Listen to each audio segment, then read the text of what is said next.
Everyone welcome back. तो आज CBSE class 12 maths का बोर्ड का पेपर था, तो अपन उसी के क्वेश्चंस डिस्कस करेंगे यार। देखते हैं कि इस चैप्टर से कैसे क्वेश्चंस आए हैं, क्या उनके सॉल्यूशंस हैं, है ना। और दो तीन अलग अलग सेट है अपने पास, तो वैरायटी ऑफ क्वेश्चंस देखेंगे। मे भी थोड़ा सा वीडियो लंबा हो सकता है, बट मजा आएगा, है ना। अच्छी चीजें देखने को मिलेगी। तो ये वाला सेट अपन पहले शुरू करते हैं। इस पे सेट 2 लिखा हुआ है 6552। मेरे को इसका मीनिंग नहीं पता, पता नहीं किस चीज को रिप्रेजेंट कर रहा है। तो एनीवे अपन इसको प्रोसीड करते हैं, आगे जाते हैं। तो 80 मार्क्स का पेपर होता है ना, पैटर्न वगैरह आपको पता होगा। तो पहले आई थिंक एमसीक्यू क्वेश्चंस होते हैं ना। तो कितने एमसीक्यू क्वेश्चंस होते हैं? अराउंड 18 एमसीक्यू क्वेश्चंस है। तो सेक्शन 1 पर आते हैं और स्टार्टिंग से शुरू करते हैं ना। फॉन्ट थोड़ी सी बड़ी कर देते हैं यार, है ना। कम फॉन्ट में मजा नहीं आएगा। तो यहाँ पर अपन पहले क्वेश्चन पर आ जाते हैं। तो यहाँ पर अपन को वैल्यू पूछी है sine pi by 3 plus sine inverse half की। तो एक नंबर का क्वेश्चन है यार, एकदम लड्डू सवाल। साइन थीटा हाफ कब होता है? कब होता है साइन थीटा? पाई बाय 6 पे। तो यहाँ पर आ जाएगा इसकी जगह पाई बाय 6। तो पाई बाय 3 पहले से था और पाई बाय 6 और हो गया, तो पाई बाय 3 और पाई बाय 6 का अगर अपन सम करेंगे तो अपने पास आ जाएगा पाई बाय 2 और साइन पाई बाय 2 हो जाता है 1। तो ये एक नंबर का सवाल, बिल्कुल 2 सेकंड का सवाल है।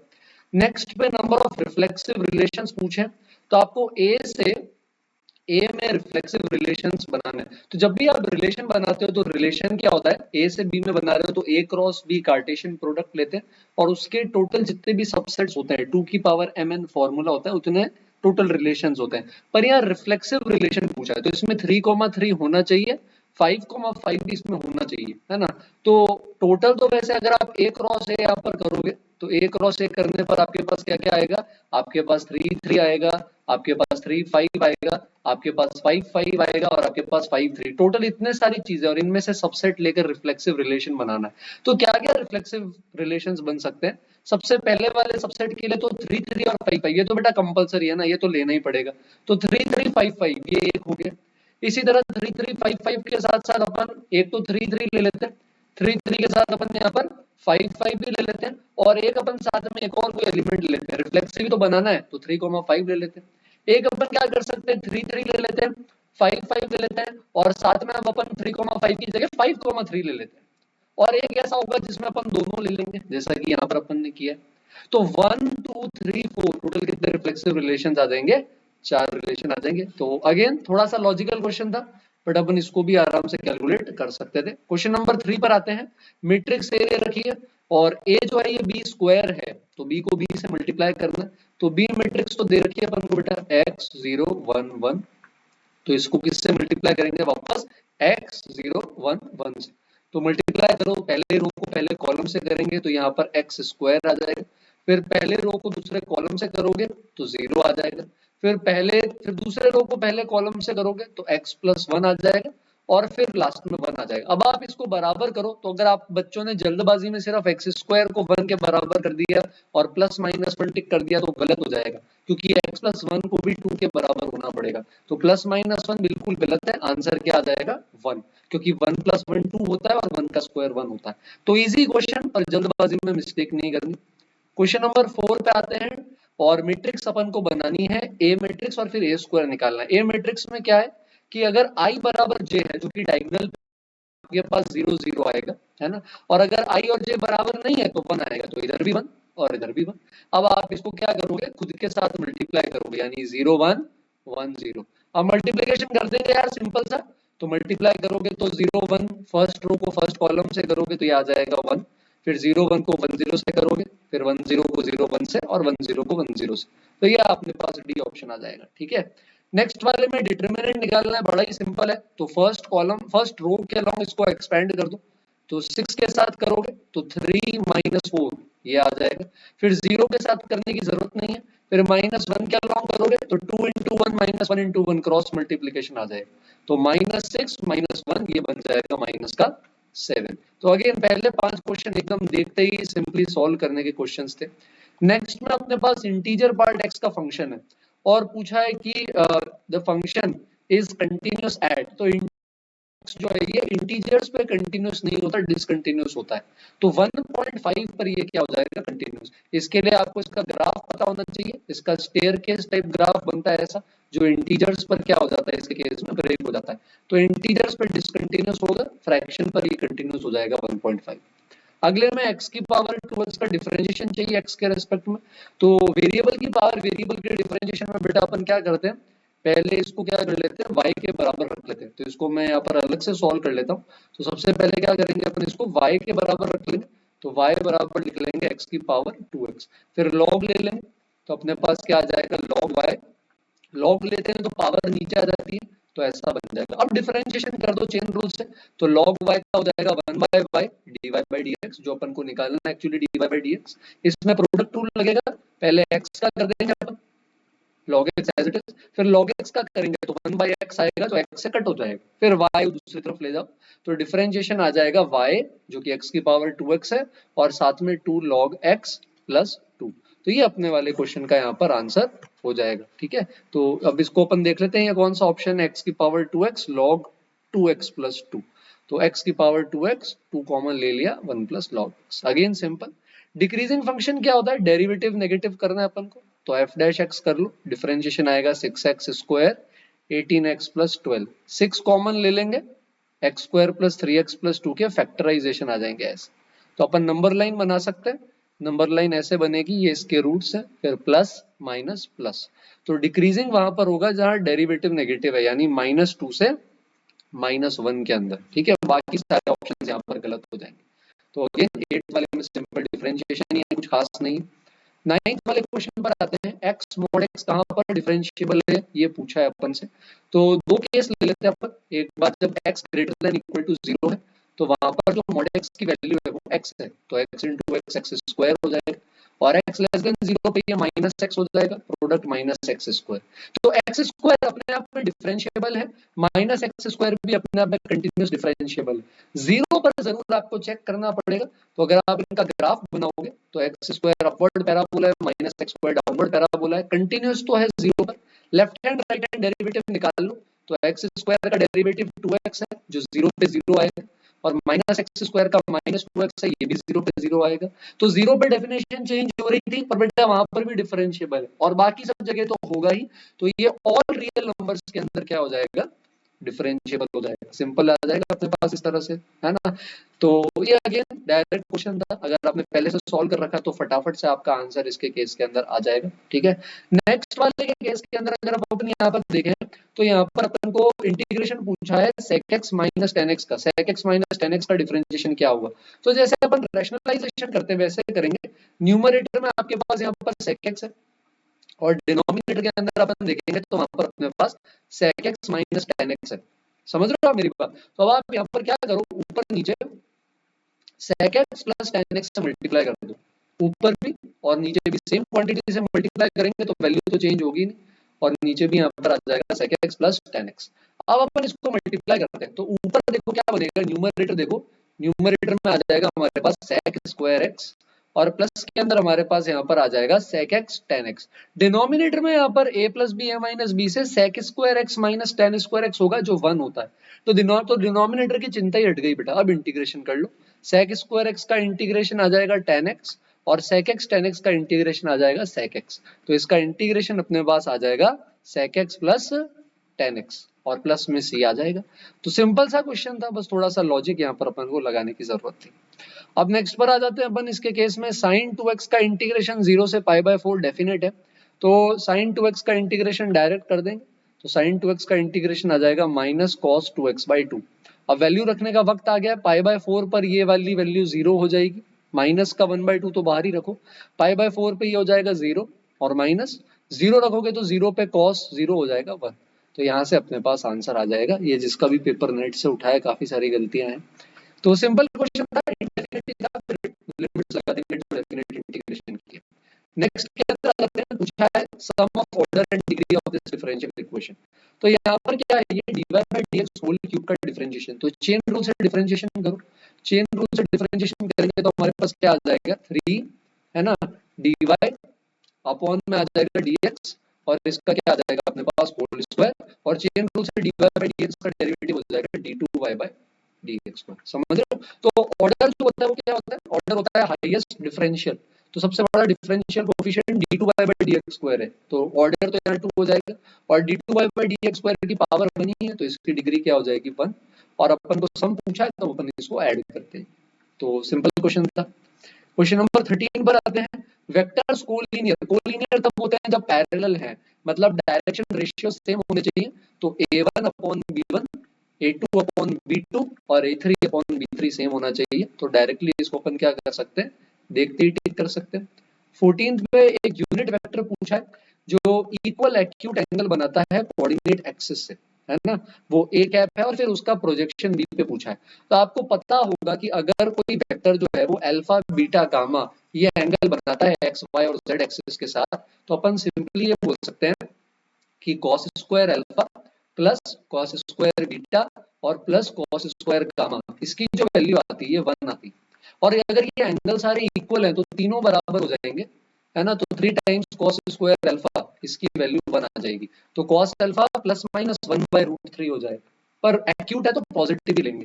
तो कॉस अल्फा भी 1/√3, कॉस बीटा भी 1/√3, कॉस गामा भी 1/√3। तो वेक्टर आ जाएगा i cap by √3, j cap by √3, k cap by √3। ये एक यूनिट वेक्टर है ए कैप जो बराबर एक्यूट एंगल बनाता है तीनों एक्सिस के साथ। अब इस ए कैप का बी वेक्टर पे प्रोजेक्शन निकालना है। तो प्रोजेक्शन कैसे निकालेंगे, a cap dot b vector upon mod, क्योंकि ए कैप का कॉस थीटा चाहिए बी क्या लो। तो अगर अपन यहाँ पर डॉट कर दें आई बाय √3, जे बाय √3, के बाय √3 के साथ, तो ये आ जाएगा 5/√3 प्लस 7/√3 माइनस 1/√3। और मॉड भी निकालेंगे तो 49 7 का स्क्वायर, 25 5 का स्क्वायर और 1 इसका स्क्वायर, इसका सम कर देंगे 25 49 और 1, तो रूट में आ जाएगा 75। तो ऊपर 11 आ जाएगा और नीचे √2 25 जो 15 होता है। तो ये बिल्कुल करेक्ट है हमारा। ठीक है। नेक्स्ट में एंगल पूछा है लाइंस के बीच में। तो पहले तो लाइंस को आपको जनरल स्टैंडर्ड फॉर्म में लिखना पड़ेगा। ये 2x अपॉन 1 नहीं है, आप इसको पहले लिखोगे x अपॉन हाफ, फिर आप दूसरे वाले को लिखोगे y अपॉन 1/3 और फिर तीसरे वाले को z upon -1। x y z का कोफिशिएंट +1 रहता है। इसी तरह ये जो दूसरी लाइन है आप इसको रख दोगे x अपॉन 1/6, फिर आ जाएगा y अपॉन -1 और फिर हमारे पास आ जाएगा z अपॉन -1/4। तो इनके डायरेक्शन रेशियो आ गए। पहली वाली लाइन का डायरेक्शन रेशियो हमारे पास आ गया हाफ 1/3 -1, और दूसरी वाली लाइन का डायरेक्शन रेशियो आ जाएगा 1/6 -1 और माइनस का क्या आ जाएगा यहाँ पर 1/4। अब आपको यहाँ पर डॉट प्रोडक्ट की हेल्प से cos थीटा निकालना है। तो आप अगर डॉट करोगे ना तो ये आ जाएगा 1/12, है ना, और ये -1 था सॉरी, तो यहाँ पर आ जाएगा -1/3 और प्लस में 1/4। तो सॉल्व करने पर इनका डॉट प्रोडक्ट ना बेटा 0 आ जाएगा। तो डॉट प्रोडक्ट अगर 0 आता है तो इसका मतलब दोनों के बीच में एंगल हो जाएगा 90 डिग्री। ठीक है। अब अगले वाले में दे रखा है कि line makes 90 degree, 135 degree and 45 degree with X Y and Z. तो cos alpha cos beta cos gamma यही डायरेक्शन कोसाइन होते हैं। तो cos 90 तो 0 हो जाएगा, cos 135 -1/√2 होता है और cos 45 1/√2। तो ये ए ऑप्शन आ जाएगा हमारे पास, ये इसमें गलत मार्क किया हुआ है। 17th क्वेश्चन पर आते हैं। इसमें कंडीशनल प्रोबेबिलिटी पूछी है। P of B given A, इसका फॉर्मूला क्या होता है अपने पास, P of B intersection A और अपॉन में आ जाएगा P ऑफ A। तो B इंटरसेक्शन A दे रखा है, ऊपर 7/10 आ जाएगा और नीचे P ऑफ A आ जाएगा 4/5। इन दोनों को अपन डिवाइड कर देंगे तो आंसर 7/8 आ जाएगा। अगेन डायरेक्ट क्वेश्चन था, सिंपल।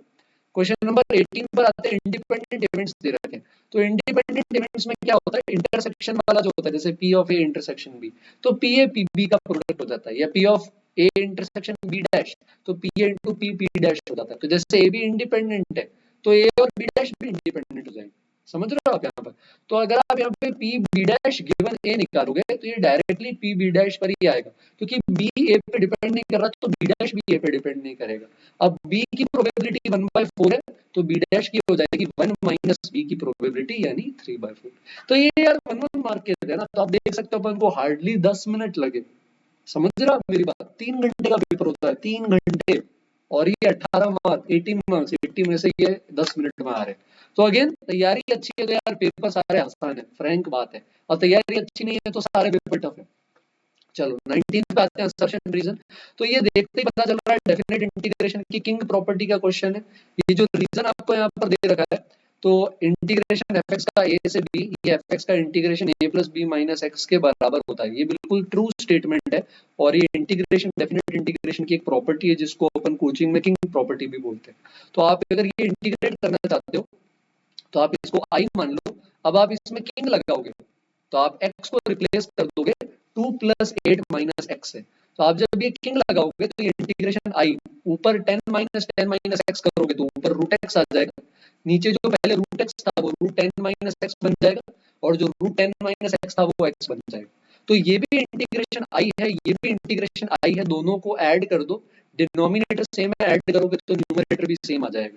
तो 2 टाइम्स इंटीग्रेशन आई, लिमिट यहाँ पे लगेगी 2 से 8, ये 1 आ जाएगा। अब ये इंटीग्रेशन 6 के बराबर आएगा तो आई 3 आ जाएगा। तो ये बिल्कुल इसका रीजन भी सही है, असर्शन भी सही है, असर्शन का रीजन ही हमें दे रखा है तो बोथ ट्रू है और रीजन जो है वो करेक्ट एक्सप्लेनेशन। 20 पे आते हैं। 20 के अंदर क्या दे रखा है, पहले तो डेफिनेशन दे रखी है पी एफ गिवन ई की, ये होता है P of F intersection E upon P E, तो ये डेफिनेशन बिल्कुल सही है। अब बोल रहा है two coins are tossed simultaneously, probability of getting two heads if it is known that at least one head comes up। तो ये चीज ऑलरेडी पता है बेटा कि एक हेड तो आएगा ही आएगा, तो ये बेस्ड थ्योरम जैसा क्वेश्चन हो गया। तो एक हेड आने की प्रोबेबिलिटी तो क्या हो जाएगी अपने पास डिनोमिनेटर में आ जाएगी कम से कम एक हेड की, वन हेड भी आ सकते हैं, टू हेड भी आ सकते हैं, और उसमें टू हेड आने की प्रोबेबिलिटी न्यूमरेटर में आ जाएगी।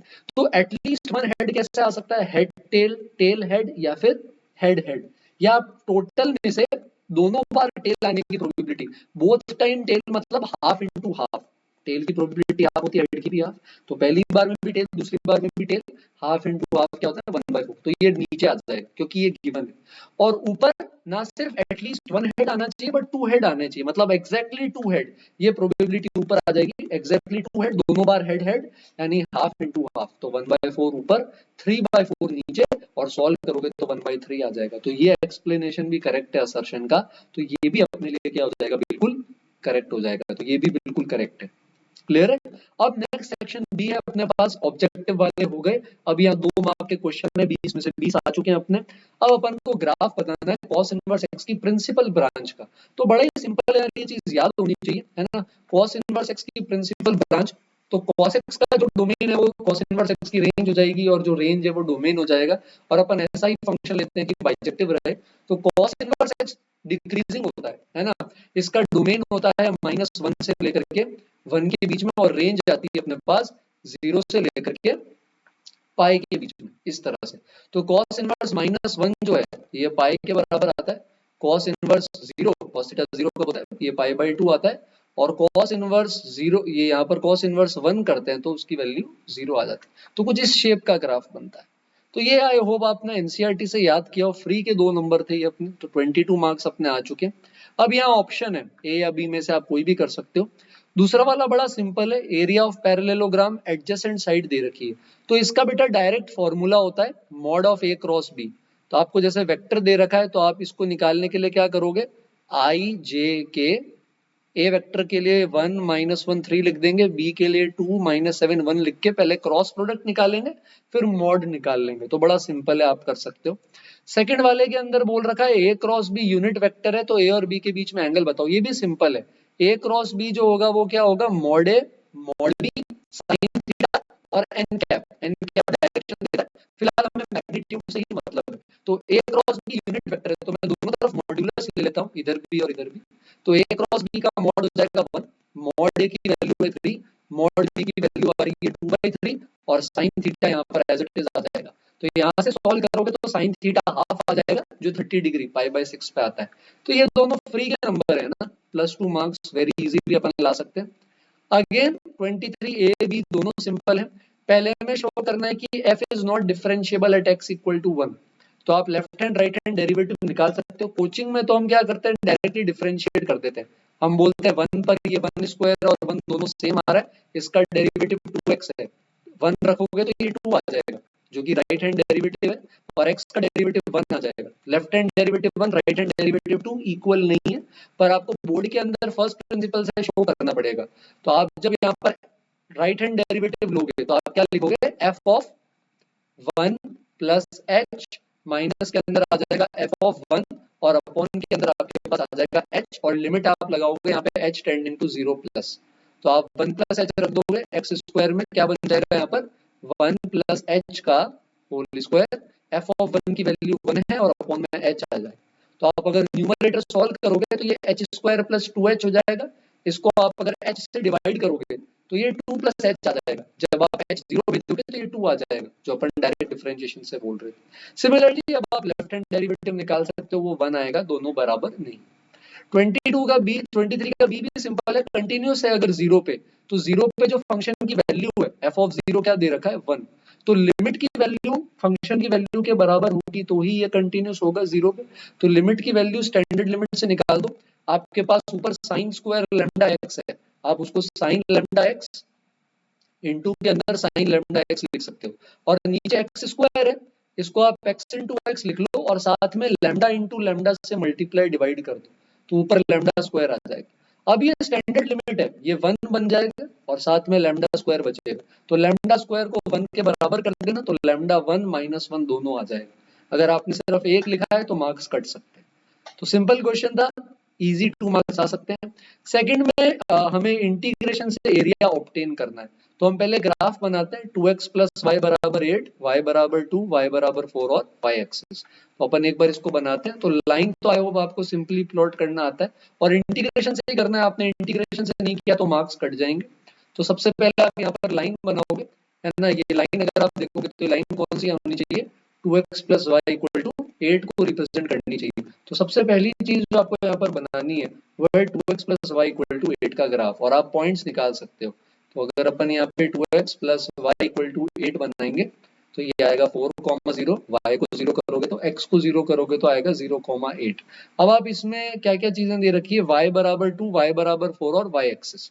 तो y बराबर 2, y बराबर 4 और y एक्सिस अब अपन को इसमें प्लॉट करना है, तो ये आ जाएगा y बराबर 2, ये आ जाएगा आपके पास y बराबर 4 और y एक्सिस ये रहा। तो आपको जो एरिया चाहिए एक्चुअली, है ना, तो आप जो एरिया चाहिए वो आपको ये वाला चाहिए। तो आप क्या कर सकते हो, y एक्सिस के अलोंग हॉरिजॉन्टल स्ट्रिप्स ले लो, y एक्सिस के अलोंग इंटीग्रेट कर लो, है ना, fx dx इंटीग्रेट नहीं करके y के अलोंग कर लो। तो आप क्या कर सकते हो, यहाँ x को y में रिप्रेजेंट कर दो, तो ये हो जाएगा 8 माइनस वाई बाई 2, तो ये आपका x आ गया। अब इसका इंटीग्रेशन आप y के अलोंग कर सकते हो और लिमिट लग जाएगी 2 से लेकर 4, तो जो भी इसका आंसर आएगा इस इंटीग्रेशन का, ये अपना फाइनल आंसर। तो अगेन लॉजिकल क्वेश्चन है, बट इजीली +2 ला सकते हैं। 25 में एंगल बिटवीन टू लाइंस चाहिए, तो एंगल के लिए तो अपन को डायरेक्शन रेशियो से ही मतलब है, इसके डायरेक्शन रेशियो आ रहे हैं 3:6 और दूसरे वाले के डायरेक्शन रेशियो आ रहे हैं 1:2। तो एंगल कैसे निकालेंगे, अगर अपन को cos थीटा निकालना है तो डॉट प्रोडक्ट करो पहले, 3:1, 2:2, 6:2, नीचे इनका मॉड आ जाएगा, 1 square plus 2 square plus 2 square 9 होता है, इसका root 3, 3 square plus 2 square plus 6 square 49 होता है, इसका रूट 7। तो ये आ जाएगा अपने पास 19/21, तो cos थीटा 19/21 आ गया, तो एंगल हो जाएगा cos इनवर्स 19/21।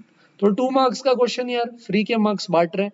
तो पहले 25 क्वेश्चन में तो मतलब इतनी गर्मी में बिल्कुल भी पसीना नहीं आया होगा बोर्ड के अंदर, है ना। अब 3 मार्क के क्वेश्चन है तो आपको थोड़े से स्टेटमेंट वगैरह पर ध्यान देना पड़ेगा। तो आपको बोले डिटर्मिनेंट का यूज करके पी क्यू आर का एरिया निकालो और लाइन की इक्वेशन पी क्यू की इक्वेशन में बताओ डिटरमिनेंट के यूज से। तो दो चीजें निकालनी है 3 नंबर के लिए। तो अब अगर अपन यहाँ पर देखेंगे तो पहले एरिया देखो, एरिया कैसे निकालते हैं डिटरमिनेंट से, यहाँ पे पॉइंट रख दो, पहला है 3 1, है ना, तो मैं यहाँ पर एक 1 लगा दूंगा, इसके बाद फिर यहाँ पर आएगा 9 3, इधर भी एक 1 आ जाएगा, फिर इधर आ जाएगा 5 7 और इधर भी एक 1 आ जाएगा, ये, और बाहर एक हाफ ले लेंगे। तो इस डिटरमिनेंट की जो भी वैल्यू आएगी इनटू हाफ, ये तो ट्रायंगल का एरिया हो गया। 1.5 नंबर इसका मिल गया आपको। बचा है 1.5 नंबर में पी क्यू की इक्वेशन लिखनी। लाइन की इक्वेशन कैसे लिखते हैं, बस एक जगह x और y रख देते हैं जब तीनों पॉइंट्स की जगह ऐसा, और अब पी क्यू दोनों पॉइंट्स रख दो, पी क्या आ जाएगा यहाँ पे 3 1 और एक इधर 1, फिर क्यू की जगह 9 3 और 1। तो जैसे 2 पॉइंट फॉर्म सॉल्व करते थे क्लास 11th में, वैसा ही 2 पॉइंट फॉर्म की जगह ये डिटरमिनेंट फॉर्म है। तो ये डिटरमिनेंट खोलोगे तो लाइन की इक्वेशन, और ये डिटरमिनेंट सॉल्व करोगे तो ट्रायंगल का एरिया, और ये इजीली बिना कैलकुलेशन में मिस्टेक किए मार्क्स आपके पास 3 आ जाएंगे। अगला भी 3 मार्क का क्वेश्चन है। अब इसके अंदर यहाँ पर आपको सब्सटीट्यूशन यूज करना पड़ सकता है, अगर आप ए पार्ट कर रहे हो तो, और बी पार्ट कर रहे हो तो बिना सब्सटीट्यूशन के लिए आ जाएगा। तो ए पार्ट में आपको क्या करना है, अपन क्वेश्चन पर आते हैं। तो ए पार्ट के अंदर आपको थोड़ी सी मे भी शायद मेहनत करनी पड़ सकती है ना, या मे भी मैं डिफरेंशिएशन बहुत टाइम बाद सॉल्व कर रहा हूँ, तो शायद मेरे को थोड़ा सा दिखने में डिफिकल्ट लग रहा है, बट डिफिकल्ट है नहीं, सब्सटीट्यूशन सही से चमकना चाहिए। तो आपके पास ये है कि आपको सेक इनवर्स का डिफरेंशिएशन करना है, और सेक इनवर्स के अंदर आपके पास क्या, 1/√1 minus x square. Direct differentiation करोगे बेटा तो लेंथी पड़ने वाला है, तो डायरेक्ट मत करना। इसका डिफरेंशिएशन करना है अपन को, किसके रेस्पेक्ट में करना है अपन को इसका डिफरेंशिएशन, अगर अपन देखें तो sine inverse 2x√1 minus x square. तो ये अपन को करना है sine inverse 2x√1 minus x square के रेस्पेक्ट में। तो इस तरह से डिफरेंशिएशन होता है, तो अपन ऊपर नीचे क्या कर सकते हैं, dx से डिवाइड कर सकते हैं कि भाई अपन इसका डिफरेंशिएशन भी x में कर दें, इसका भी x में कर दें। पर ये डिफरेंशिएशन जो है सेक इनवर्स साइन इनवर्स का, ये भी डिफिकल्ट है अपने आप में। तो यहाँ अपन सब्सटीट्यूशन यूज करेंगे, अपन x को यहाँ पर लिख देंगे cos थीटा के बराबर। क्या आप मेरी बात समझ रहे हो बेटा, x को cos थीटा लिख दो, समझो आप मेरी बात। तो √1 माइनस एक्स स्क्वायर जैसे यहाँ पर दे रखा है इसके ऊपर, तो √1 माइनस कॉस स्क्वायर थीटा अगर अपन यहाँ करेंगे तो साइन थीटा आ जाएगा अपने पास इसके केस में, है ना। या फिर अपन x को साइन थीटा ही रख देते हैं तो थोड़ी दिक्कत कम हो जाएगी, तो x को साइन थीटा रख दो, ज्यादा बेटर है। तो √1 minus sine square theta cos theta आ जाएगा, और 1/cos थीटा होता है सेक थीटा। तो ये बन जाएगा अपने पास d of sec inverse sec theta, और अपॉन में अपने पास dx है, ठीक है। या अपन ऐसा भी कर सकते हैं कि ऊपर नीचे dx से डिफरेंशिएट करने की जगह d थीटा से ही कर दो, क्योंकि अपन वैसे भी सब्सटीट्यूशन कर ही रहे हैं। तो ये d sec inverse sec theta upon d theta बन जाएगा, और डिनोमिनेटर के अंदर अगर आप यहाँ साइन इनवर्स में रखोगे, इधर रख लोगे आप क्या, साइन थीटा, और √1 माइनस साइन स्क्वायर थीटा हो जाएगा cos theta. 2 sine theta cos theta आपने बचपन में पढ़ा होगा, है ना। ये आपके पास साइन 2 थीटा होता है। तो ये यहाँ पर आपके पास आ जाएगा d of sine inverse sine 2 theta, और अपॉन में आ जाएगा आपके पास d थीटा, इस तरह से। अब यहाँ पर अगर आप डोमेन देखोगे ना, अब ये मुझे एग्जैक्टली पता नहीं है, बोर्ड के अंदर ये सब चीजें करनी होती है, डायरेक्ट कर सकते हैं। तो जैसे सेक इनवर्स सेक थीटा को तो आप डायरेक्टली थीटा लिख सकते हो, तो ऊपर तो d theta by d theta आ जाएगा। लेकिन नीचे साइन इनवर्स साइन 2 थीटा को आप डायरेक्टली 2 थीटा नहीं लिख सकते, इसका भी ग्राफ होता है जो अपन निकालते हैं ना। जैसे अगर आप यहाँ पर मान लो x -1 से 1 था, और आपने मान लो यहाँ पर कुछ दिया तो है नहीं इन्होंने, इसके केस के अंदर अगर अपन देखें क्वेश्चन पर आए तो इन्होंने कुछ दे नहीं रखा x किसके बीच में। तो x आपका साइन थीटा जब लेते हो तो थीटा आपका साइन इनवर्स x आ जाता है, और इसकी जो रेंज होती है ना, ये -π/2 से π/2 होती है। समझ रहे हो आप मेरी बात। अब अगर आप मान लो इसका डबल कर देते हो, तो अब इसका डबल करते हो इसके केस के अंदर, अगर आप यहाँ पे ट्वाइस कर दोगे तो ये 2 थीटा जो आता है, ये अपना -π से π के बीच में आ जाता है।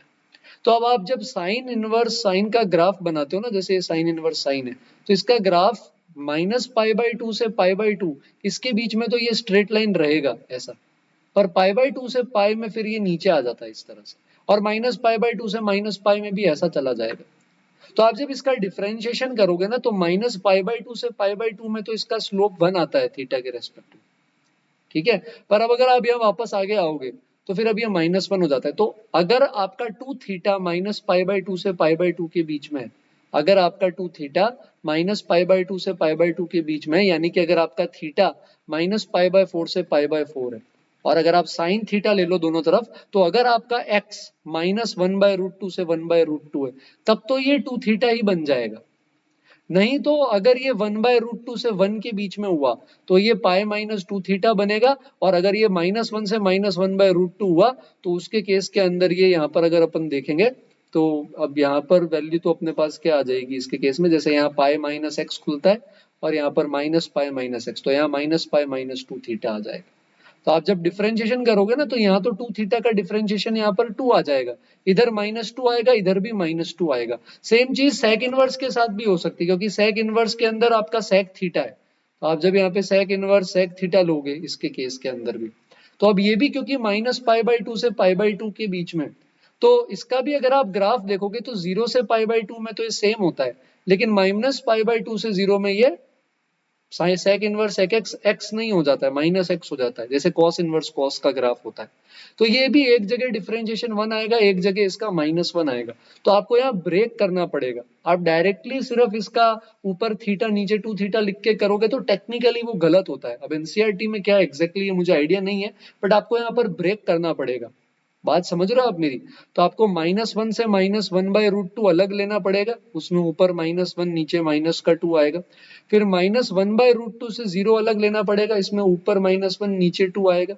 फिर 0 से लेकर के 1/√2 में वापस अलग लेना पड़ेगा, उसमें ऊपर 1 और नीचे 2 आ जाएगा, है ना? नीचे इधर भी 2 आएगा, -1/√2 से 0। और फिर आगे फिर वापस अगर आप जाओगे यहाँ पे 1/√2 से 1 में, तो ऊपर यहाँ पर 1 आएगा और नीचे -2 आएगा। तो अलग अलग इंटरवल में अलग अलग आंसर आते हैं, बट अगेन ये आपको स्कूल में जैसा बताया आपको उस तरह से करना है। दूसरा वाला जो क्वेश्चन है उसमें इतनी दिक्कत नहीं, वो आप डायरेक्ट कर सकते थे, आपको बस डबल डेरिवेटिव करना था।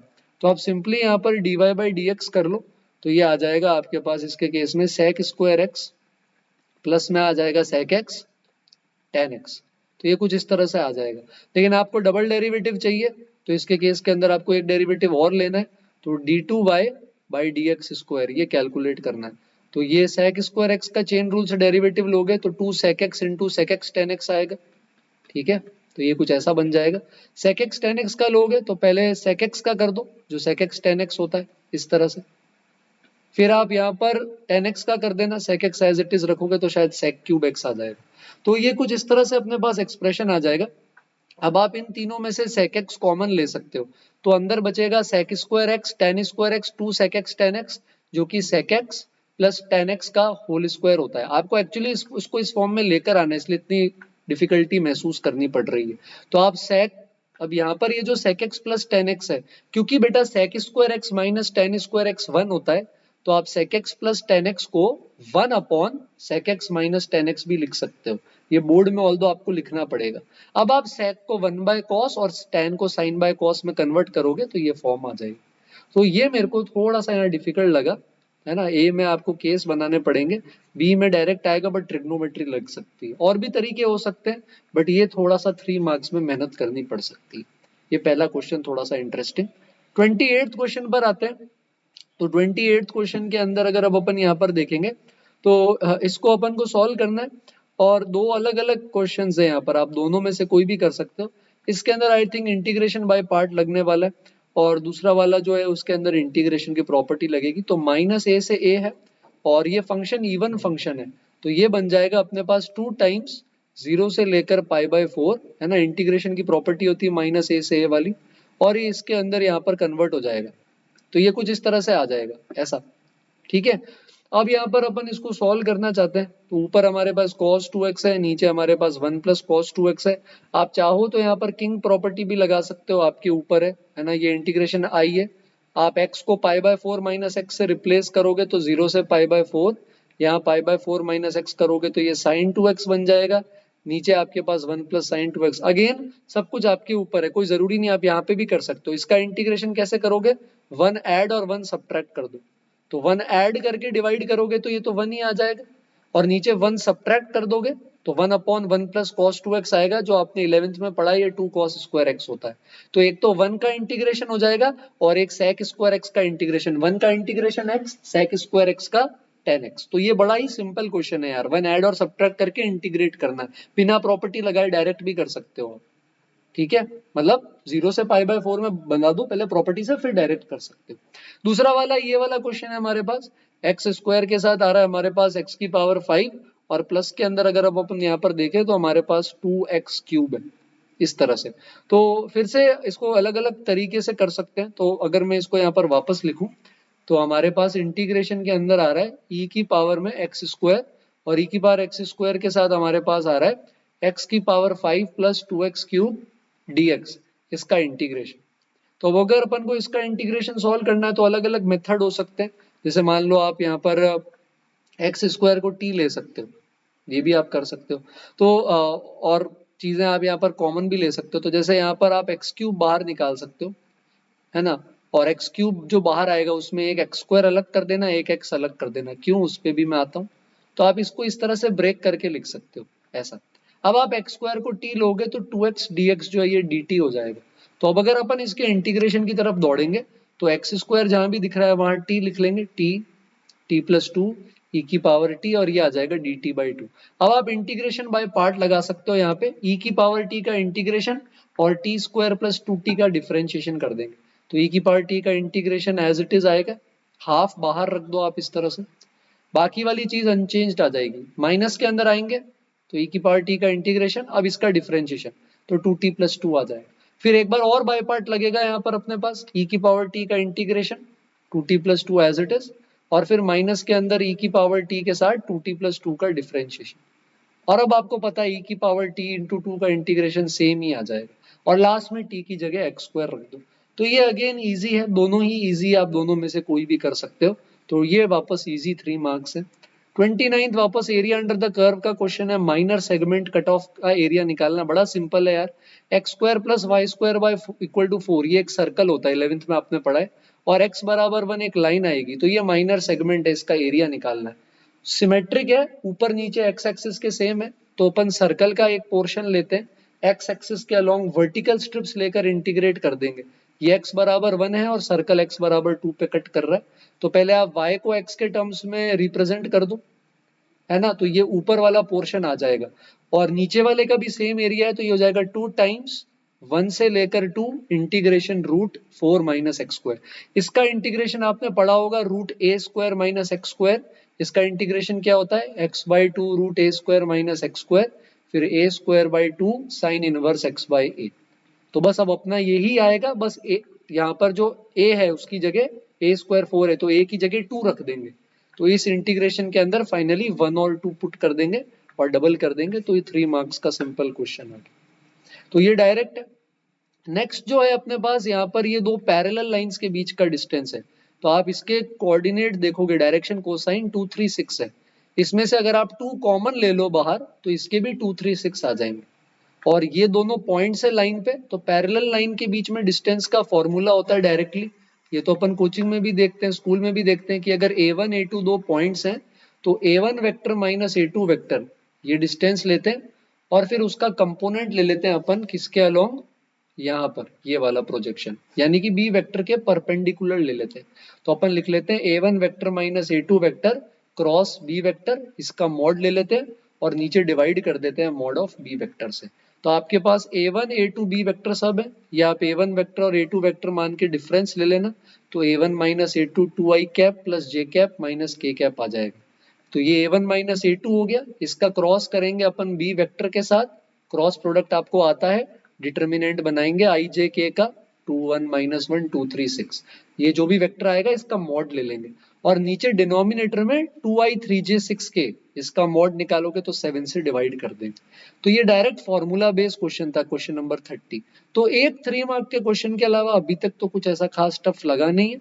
अब क्वेश्चन 31 पर आते हैं, तो इसमें भी चॉइस है, तो बहुत सारी चॉइस है, इसको अपन यूटिलाइज कर सकते हैं। जैसे बी वाला मुझे देखते ही बहुत आसान लग रहा है, तो अपन यहाँ पर क्या कर सकते हैं, इसके केस में a प्लस बी प्लस सी 0 है, तो अपन दोनों तरफ मॉड लेके स्क्वायर कर सकते हैं। तो राइट हैंड साइड 0 आ जाएगी, लेफ्ट हैंड साइड में आ जाएगा mod a square, mod b square, mod c square, और फिर 2 times a dot b dot c dot a, ये इस तरह से आ जाएगा, और ये 0 आ जाएगा। अब मॉड ए पता है बेटा, मॉड बी पता है बेटा, मॉड सी पता है, तो आप इसको यहाँ पुट करोगे तो ये जो म्यू आपसे पूछा है ये यहाँ 2 म्यू बन रहा है, इसकी वैल्यू आ जाएगी। तो ये 3 नंबर का क्वेश्चन बिल्कुल 2 लाइन का ही सवाल है, कुछ करना ही नहीं। और ये दूसरा वाला जो है, इसके अंदर आपको थोड़ी कैलकुलेशन लगेगी, आपको लाइन पर फुट ऑफ परपेंडिकुलर डालना है 0,2,3 से। तो आप पहले लाइन को लैम्डा के बराबर रख के लाइन पे जनरल पॉइंट लिखोगे, ये आ जाएगा 5 lambda minus 3, 2 lambda plus 1, 3 lambda minus 4। अब अपन इसको यहाँ पर क्या कर देंगे, ये वेक्टर जो है जो इनको ज्वाइन कर रहा है, ये लाइन जिस डायरेक्शन में जा रही है, लाइन किस में जा रही है 5i2j3 के, ये इसके परपेंडिकुलर है, तो इनका डॉट 0 कर देंगे। तो पहले ये वेक्टर निकालो, तो डिफरेंस लोगे तो ये आ जाएगा 5 लैम्डा माइनस 3 में से 0 हटाओ आई कैप, 2 लैम्डा प्लस 1 में से 2 हटाओ तो 2 लैम्डा माइनस 1 जे कैप, फिर 3 लैम्डा माइनस 4 में से 3 हटाओ तो 3 लैम्डा माइनस 7 के कैप। अब इन दोनों वेक्टर्स का डॉट करके क्या कर देंगे 0, तो लैम्डा आ जाएगा, लैम्डा आ गया तो यहाँ पर पुट कर देना, यही फुट ऑफ परपेंडिकुलर होगा।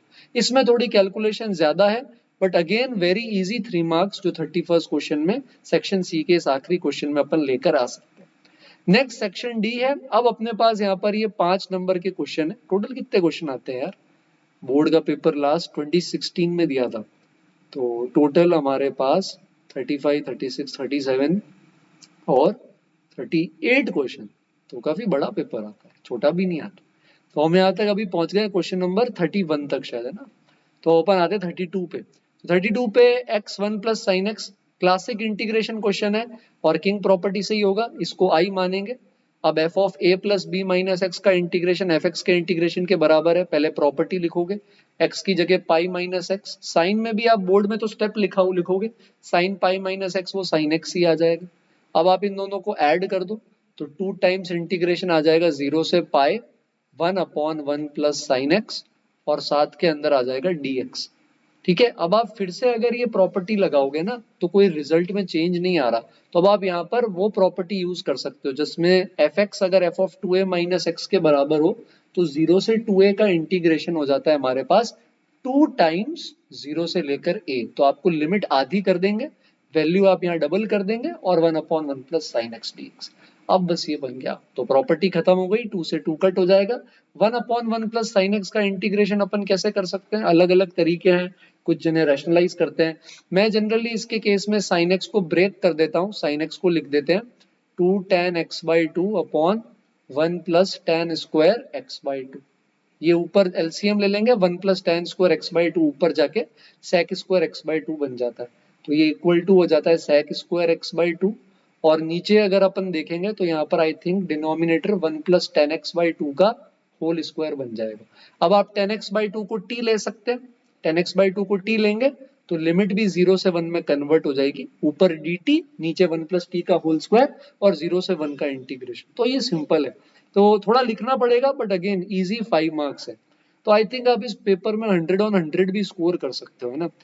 अब यहाँ पर एप्लीकेशन ऑफ डेरिवेटिव का क्वेश्चन है, दोनों है, मैं दोनों में हिंट दे देता हूँ। सेकंड में सम ऑफ टू नंबर्स 5 है, ये इजी लग रहा है, a प्लस बी को 5 ले लो।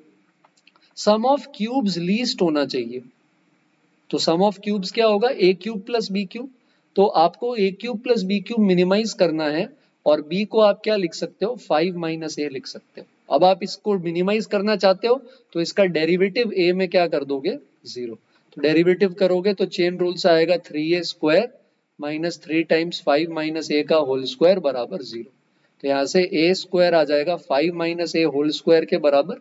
इसको सॉल्व करेंगे तो यहाँ से अपने पास 25 माइनस 10a 0 आ जाएगा। तो आई गेस a की वैल्यू शायद 2.5 आएगी, b भी 2.5 आ जाएगा। फिर इनके स्क्वायर्स का सम a square plus b square पूछा है वो निकाल सकते हैं, तो ये मुझे देखने में इजी लग रहा है इसलिए मैंने पहले अटेम्प्ट किया। नेक्स्ट भी एओडी का ही application of derivatives rate of change पर बेस्ड है। तो इक्विलैटरल ट्राइंगल के अंदर ये क्या बोल रहा है? इक्विलैटरल ट्राइंगल में median is increasing at rate of 2√3, तो आपको बताना है साइड किस रेट से इंक्रीज हो रही है। तो इक्विलैटरल ट्राइंगल में मीडियन और ऑल्टीट्यूड सेम होता है, तो इक्विलैटरल ट्राइंगल ही है तो ये एंगल तो 60 रहेगा, ये चेंज नहीं होगा। अब यहाँ पर ये साइड है और ये मीडियन है, तो आप यहाँ देख सकते हो कि भाई मीडियन अपॉन साइड, है ना, ये किसके बराबर आ जाएगा? इसके केस के अंदर median upon side sine 60 degree के बराबर, जो कि होता है √3/2। तो मीडियन और ये साइन 60 तो फिक्स ही है, ये चेंज नहीं हो रहा, तो मीडियन आ जाएगा साइड इंटू √3/2। अब डिफरेंशिएट कर दो, ये बन जाएगा dm/dt जो 2√3 है मीडियन का रेट, और राइट हैंड साइड में आ जाएगा √3/2 इंटू ds/dt जो आपको निकालना है। तो √3 जाएगा, 2 2 4। ये 5 नंबर के क्वेश्चन में कैसे सवाल दे रखे हैं? 3 नंबर के क्वेश्चन इनसे ज्यादा अच्छे थे यार। हाँ चलो 34th पर आ जाते हैं, फिर से ऑप्शन है। तो प्रोबेबिलिटी क्या है? ये मीन वैल्यू है, एक्सपेक्टेशन, जिसके अंदर अपन summation p upon x p into x करते हैं। तो 10 टिकट्स हैं, 2 टिकट पे प्राइस है ₹8 का, तो ₹8 की क्या प्रोबेबिलिटी है? 2/10। 5 टिकट्स पे प्राइस है ₹4 का, है ना, 5 टिकट पे प्राइस है ₹4 का, तो 4 रुपीज की क्या प्रोबेबिलिटी है? 5/10। और बचे हुए 3 टिकट पे प्राइस है ₹2 का, तो 3/10।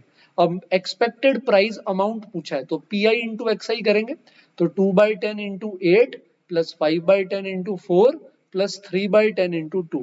ये 5 नंबर का सवाल है, 3 घंटे का क्या पेपर है, 1.5 घंटे में हो गया होगा, बाकी टाइम आराम से रेस्ट करी होगी, घर जाके फिजिकल एजुकेशन भी पढ़ना होगा, है ना। पहले वाले पर आ जाते हैं। इसमें एमसीक्यू टेस्ट है। इसमें लिखा हुआ है student either knows the answer, है ना। ये तो यार ऐसा लग रहा है इन्होंने कोचिंग की शीट में से उठा लिया है ना। ये तो एमसीक्यू में करते हैं जेई की तैयारी में। तो इसमें बोल रखा है 3/5 प्रोबेबिलिटी की उसको आंसर पता है। तो ऑब्वियसली बेटा आंसर पता है तो सही होने की प्रोबेबिलिटी 1 है।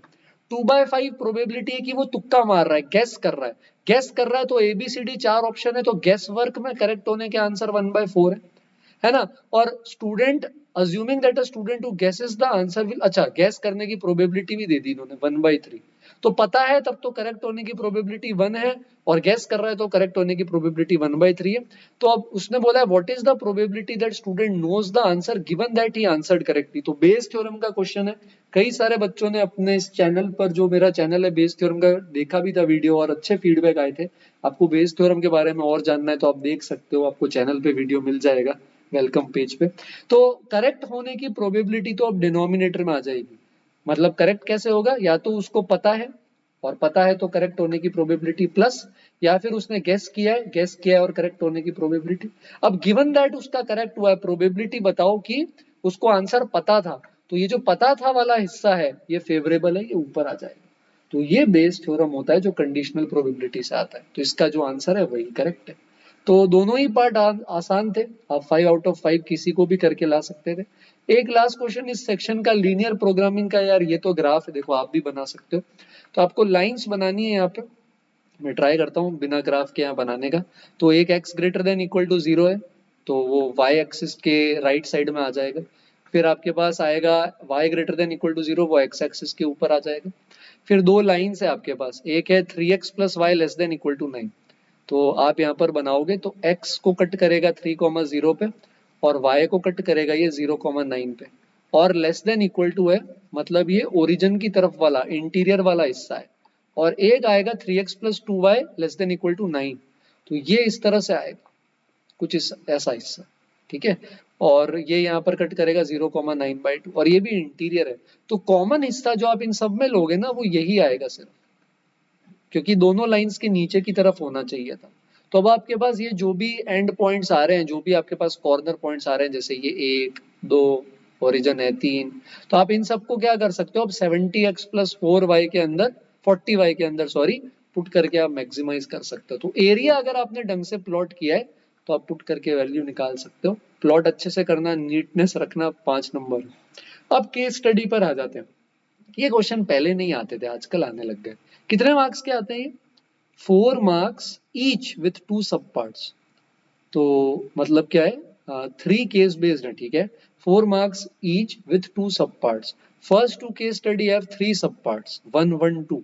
ओके, एक नंबर 2 नंबर का, और लास्ट वाले में 2 और 2 नंबर। तो इस पर आ जाते हैं। Gautam buys 5 pen 3 bag and 1 instrument. तो मान लो पेन की कॉस्ट है x, बैग की कॉस्ट है y, और इंस्ट्रूमेंट की कॉस्ट है z। तो इक्वेशन मैट्रिक्स का क्वेश्चन आ गया, 5x plus 3y plus z, ये हो जाएगा 160। फिर विक्रम ने 2 पेन लिए हैं, तो 2x, एक बैग लिया है y, और 3 बॉक्सेस लिए हैं तो 3z, है ना। ये आ जाएगा कितना, 190। अंकुर ने एक पेन लिया है, 2 बैग लिए हैं और 4 इंस्ट्रूमेंट बॉक्स लिए हैं, ये आ जाएगा 250। तो अब आप इसको मैट्रिक्स के फॉर्म में लिख सकते हो। पहला पार्ट 2 नंबर का क्या है, तो आप इसको लिख दोगे 5 × 3 × 1, 2 1 3 1 2 4, साथ में कैपिटल एक्स की जगह एक्स वाई जेड, और ये आ जाएगा 160 190 250, ठीक है। अब आपको पूछा है सेकंड पार्ट में डिटर्मिनेंट ए निकालो, तो अब आप इसका डिटर्मिनेंट ए निकाल सकते हो। थर्ड पार्ट में ए इनवर्स पूछा है, तो आपको मैट्रिक्स का इनवर्स निकालना आता है, एडजॉइंट ए अपॉन डिटर्मिनेंट ए से निकाल सकते हो। थर्ड पार्ट के अंदर इसकी जगह आप ये भी निकाल सकते हो, ए मैट्रिक्स है तो a² - 5 है।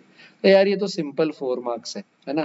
केस स्टडी 2 देखते हैं। ओ बाइक वगैरह आ गई, क्या बात है। थोड़ा सा फॉन्ट छोटा करते हैं, दिख ही नहीं रही बाइक्स। हाँ, मिशन इम्पॉसिबल जैसा लग रहा है कुछ। तो organisation conducted bike race under 2 categories, boys and girls. 28 participant थे। Among all of them finally 3 from category 1 and 2 from category 2 were selected. Ravi forms two set B and G with these participants for the project. B में 3, B1 B2 B3, ठीक है। और 2 different category है, boys और girls. 28 participant in ऑल्स, मतलब boys plus girls मिलाकर 28 है। Okay, और 3 फ्रॉम कैटेगरी 1, तो 3 बॉयज चुने हैं और 2 गर्ल्स चुनी, represent the set of boys and girls. ठीक है, अब क्वेश्चन क्या पूछना चाह रहा है, इसमें पूछ रहा है how many relations are possible from B to G. तो इसमें 3 एलिमेंट्स है, इधर 2 एलिमेंट्स है, तो कार्टेशियन प्रोडक्ट में 6 एलिमेंट्स हो गए और रिलेशंस आ जाएंगे 2 की पावर 6, 64। तो यहाँ पर आंसर क्या आ जाएगा 64, 2 नंबर पक्के। अब इसमें पूछ रहा है among all these relations how many functions can be form. तो अगर आपको बॉयज से गर्ल्स में फंक्शंस चाहिए तो फंक्शंस में हर एक डोमेन के एलिमेंट की एक इमेज आनी चाहिए और एक ही इमेज आती है। तो बॉय 1 के पास 2 ऑप्शंस है, दोनों में से कोई एक चॉइस होगी। बॉय 2 के पास भी 2 ऑप्शंस है, बॉय 3 के पास भी 2 ऑप्शंस है। तो 2 इंटू 2 इंटू 2 क्या आ जाएगा 8। तो इजी क्वेश्चन है। थर्ड में क्या है, बी से बी यानी B1 B2 B3 से रिलेशन किस में जा रहा है, B1 B2 B3 में। और X and Y are students of the same sex, check if R is an equivalence relation. तो R इक्विवेलेंस रिलेशन है क्या, अब देखो बॉयज के ग्रुप से बॉयज के ग्रुप में ही भेजा यार, तो सेम सेक्स होना चाहिए, एक्स और वाई का सेम होना चाहिए, दोनों मेल दोनों फीमेल। तो क्योंकि यहाँ पर आप जितने भी यहाँ पर एलिमेंट लोगे, जैसे मान लो आपके पास एक्स कॉमा वाई है, तो अगर आपके दोनों एलिमेंट सेम है तो ऑब्वियसली जो एक्स का और वाई और दूसरा भी एक्स है तो दोनों का यहाँ पर सेक्स सेम होगा।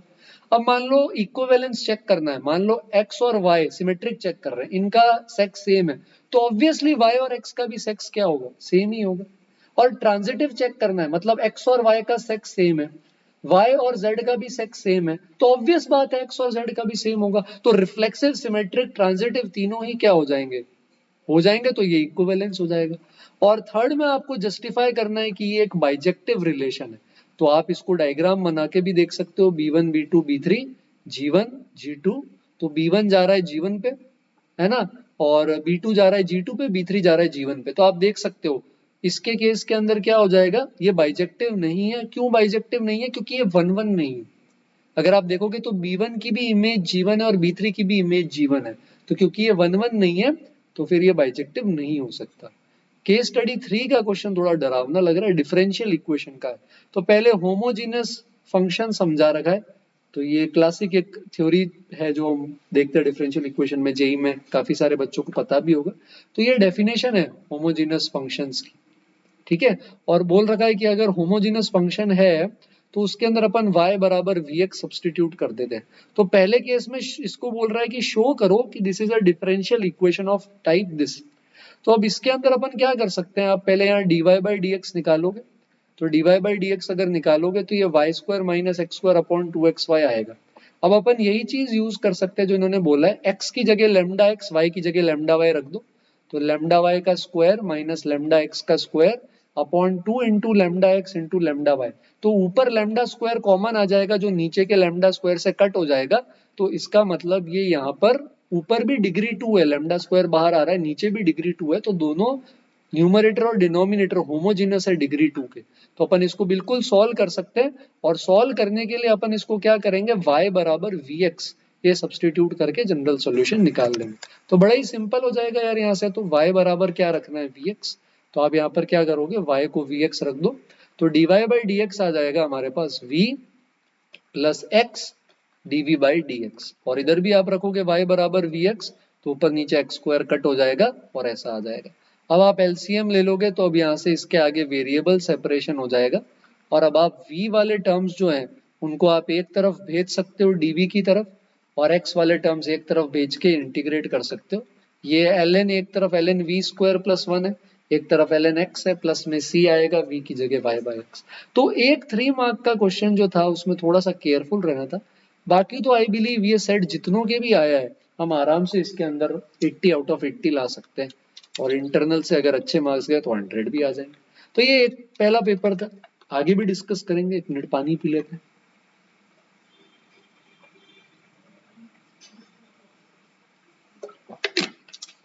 चलो, तो ये एक सेट मुझे मिला ऑनलाइन, है ना। एक और सेट अपन यहाँ पर देख लेते हैं, इस पे सेट 4 लिखा हुआ है ना। तो ये अप्लाइड मैथमेटिक्स का है, तो इस पर अभी नहीं आता है, अप्लाइड मैथमेटिक्स का शायद अलग पेपर होता है, तो मैं इसको भी वापस सेंड कर दूंगा, फोन में गलत पेपर आ गया। तब तक एक दूसरा पेपर देख लेते हैं। तो ये वाला एक और पेपर है, इसमें यहाँ पर 65 2 3 लिखा हुआ है, तो आई गेस ये शायद सेट 3 या सेट 2 में से कोई एक है। तो अपन इसको सॉल्व करते हैं, फॉन्ट एक बार इंक्रीज कर देते हैं, है ना। और अगेन पैटर्न तो सेम ही है। तो फर्स्ट क्वेश्चन से स्टार्ट करते हैं। तो ए क्रॉस बी दे रखा है और ए डॉट बी अपन को फाइंड करना है, एंगल पाई बाई 3 है। तो इसको खोलो, mod a mod B sine theta, ये आ जाएगा 3√3। तो यहाँ से मॉड ए मॉड बी की वैल्यू आ जाएगी 6 के बराबर, और ए डॉट बी हो जाएगा mod a mod b cos theta, cos 60 half होता है, और मॉड ए बी आपने निकाल लिया 6, तो 6 इंटू हाफ 3 हो जाएगा। तो ये तो सही है। सेकंड पर आते हैं, पोजीशन वेक्टर दे रखा है ए बी सी का और आपको डी निकालना है। तो पैरेललोग्राम में आपको पता है कि भाई डायगोनल बाइसेक्ट करते हैं। तो अगर आपके डायगोनल बाइसेक्ट करते हैं तो a position vector plus c position vector by 2, ये b position vector plus d position vector by 2 के बराबर होगा। तो ए तो आपको पता है 4i 2j माइनस 6k, सी भी आपको पता है 12i 4j 5k, अपॉन में 2, ये लेफ्ट हैंड साइड आ जाएगी। राइट हैंड साइड में डी वेक्टर आपको निकालना है, और प्लस के अंदर आपके पास आ जाएगा बी जो है 5i माइनस 3j प्लस के बाय 2, 2 दोनों साइड कट हो जाएगा। अब अपन इसको सॉल्व कर देंगे, एक साइड ले जाके सब्ट्रैक्ट कर देंगे, तो आ जाएगा 11i plus 9j minus 2k। तो ये आ जाएगा, है ना। नेक्स्ट पर आते हैं, इसमें probability of a minus b दे रखा है। ए माइनस बी का मतलब होता है ए में से अपन ने बी वाला पोर्शन हटा दिया, इसको ए इंटरसेक्शन बी डैश भी बोल सकते हैं, ये वाला पोर्शन। इसकी प्रोबेबिलिटी है हमारे पास 1/5, और ए की प्रोबेबिलिटी जो अपने पास आ रही है यहाँ पर इसके केस के अंदर, ए की प्रोबेबिलिटी यहाँ पर पूरे की 3/5 है, तो ये ए इंटरसेक्शन बी ये 2/5 आ जाएगा। अब कंडीशनल प्रोबेबिलिटी होती है P of A intersection B upon में पी बी, तो ए इंटरसेक्शन बी न्यूमरेटर में आ जाएगा 2/5, और डिनोमिनेटर के अंदर पी ऑफ ए जो है ये आ जाएगा, सॉरी पी ऑफ ए है यहाँ, बी नहीं, ये 3/5। तो आंसर यहाँ पर इसके केस में कंडीशनल प्रोबेबिलिटी निकालेंगे तो ये हमारे पास क्या आ जाएगा 2/3 आ जाएगा। तो ये हमारा यहाँ पर इसके केस में करेक्ट आंसर हो जाएगा। क्लियर? तो नेक्स्ट पर आते हैं, थर्ड वाला। फोर्थ वाले के अंदर हमसे पूछा है वैल्यू ऑफ के, तो आपको ये दोनों इंटीग्रेशन इसके केस के अंदर इधर फाइंड आउट करने। तो cos स्क्वायर एक्स, अब यहाँ प्रॉपर्टी लगा सकते हो आप, इसको देखोगे कि 0 से 2 पाई में आप 2 पाई माइनस एक्स करोगे तब भी सेम आता है, तो वैल्यू डबल करके आप लिमिट इसकी हाफ कर सकते हो। फिर से आप यही कर सकते हो, वैल्यू डबल करके लिमिट हाफ कर सकते हो, क्योंकि cos square pi minus x भी cos स्क्वायर एक्स ही है। तो आप दोनों तरफ अगर कंपेयर करोगे तो k की वैल्यू 4 आ जाएगी, तो बिना इंटीग्रेट किए डेफिनेट इंटीग्रेशन की प्रॉपर्टी से आंसर आ जाएगा। नेक्स्ट में बोला है A B C D E F, ये एरिया है, तो इसका डायरेक्ट फॉर्मूला अपन को पता है AB1 है ना, CD1 EF1 और साथ में हाफ, ये डेल्टा के बराबर होता है। तो 2 उधर भेज देंगे तो ये डिटर्मिनेंट 2 डेल्टा आ जाएगा। अब 2 डेल्टा का स्क्वायर कर देंगे तो 4 डेल्टा स्क्वायर अपना आंसर आ जाएगा। सिंपल है ये भी। नेक्स्ट में x मॉड x पूछा है, फंक्शन कैसा होगा। ऐसा ही सेम क्वेश्चन अभी अपन ने ऑलरेडी डिस्कस किया है, तो मैं इसको दोबारा नहीं बता रहा हूँ। एक्स स्क्वायर आगे होगा माइनस एक्स स्क्वायर पीछे, ये कंटिन्यूस भी है और डिफरेंशिएबल भी है, दोनों सही है। क्वेश्चन नंबर 7 पर आते हैं।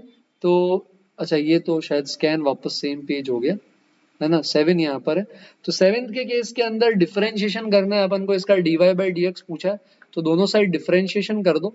तो इसका डिफरेंशिएशन आ जाएगा, चेन रूल से करना, tan का क्या आ जाएगा sec स्क्वायर, है ना। ये अपन ऐसा कर सकते हैं, tan इनवर्स उधर भेज दो, वो भी कर दो। तो x plus y upon x minus y, है ना, ये आ जाएगा अपने पास tan इनवर्स k। कांस्टेंट ही है तो डिफरेंशिएशन कर दो, कांस्टेंट का differentiation 0। x plus y upon x minus y का कैसा करेंगे, क्वेश्चन रूल से। x प्लस वाई का differentiation 1 plus d y by d x, अब इसको मल्टीप्लाई कर देंगे x माइनस वाई से, डिनोमिनेटर में आएगा माइनस से x माइनस वाई का डिफरेंशिएशन, इसको मल्टीप्लाई करेंगे x प्लस वाई से, डिनोमिनेटर में x माइनस वाई का होल स्क्वायर आएगा, पर क्योंकि ये जीरो है तो सिर्फ न्यूमरेटर को आप जीरो कर दो, उतना सफिशिएंट है हमारे पास यहाँ पर करने के लिए। तो अब अपन इसको यहाँ पर सॉल्व कर लेंगे, यहाँ से dy बाई डी एक्स की वैल्यू हमारे पास आ जाएगी। तो tan पहले ही हटा देते, सिंपल हो जाता। अच्छा, इसके केस के अंदर ऑब्जेक्टिव फंक्शन दे रखा है, और लीनियर प्रोग्रामिंग में मैक्सिमम वैल्यू 42 है 4,6 पे, मिनिमम 3,2, तो 2 लीनियर इक्वेशन बन जाएगी। पहले 4,6 रख दो, तो 4a प्लस 6b, ये आ जाएगा हमारे पास इसके केस में 42। फिर 3,2 रख दो, तो यहाँ पर हमारे पास आ जाएगा 3a प्लस 2b आ जाएगा 19। अब अपन यहाँ पर इसको सॉल्व कर सकते हैं, 2 इक्वेशन 2 वेरिएबल बेटा, तो सॉल्व करोगे तो यहाँ से a की वैल्यू 3 और b की 5 आ जाएगी। 9th वाले में मेरे को थोड़ी सी गड़बड़ लग रही है, आप अपने कमेंट्स में बताना आपको इस बारे में क्या आपके ओपिनियन है। तो इन्होंने बोला है जो कॉर्नर पॉइंट्स आते हैं लीनियर प्रोग्रामिंग में वो ये 3 है और ऑब्जेक्टिव फंक्शन दे रखा है, आपको मैक्सिमम और मिनिमम वैल्यू का डिफरेंस बताना है। तो पहले आप 0,4 इसमें पुट करोगे तो 96 आएगा, फिर आप 8,0 इसमें पुट करोगे तो 240 आएगा, फिर आप 20/3 रखोगे तो ये 30 इंटू 20/3 200 हो जाएगा, 4/3 रखोगे 24 के साथ तो 32 आ जाएगा। तो 200 और 32 का सम ये आ गया। तो मैक्सिमम वैल्यू 240 आ रही है और मिनिमम 96 आ रही है और इनका डिफरेंस आ रहा है 144 जो ऑप्शन में ही नहीं। तो इसलिए आई बिलीव ये गड़बड़ है क्वेश्चन। पर आपका ये जो आंसर आ रहा है 136 ये आएगा अगर आप 232 में से 196 ये 96 हटा दोगे तो, पर वो सही नहीं है क्योंकि मैक्सिमम में से मिनिमम हटाना है, तो ये मे भी गलत हो सकता है। 10th वाले क्वेश्चन पर आते हैं। यहाँ आपको सिमेट्रिक मैट्रिक्स पूछिए कितनी है।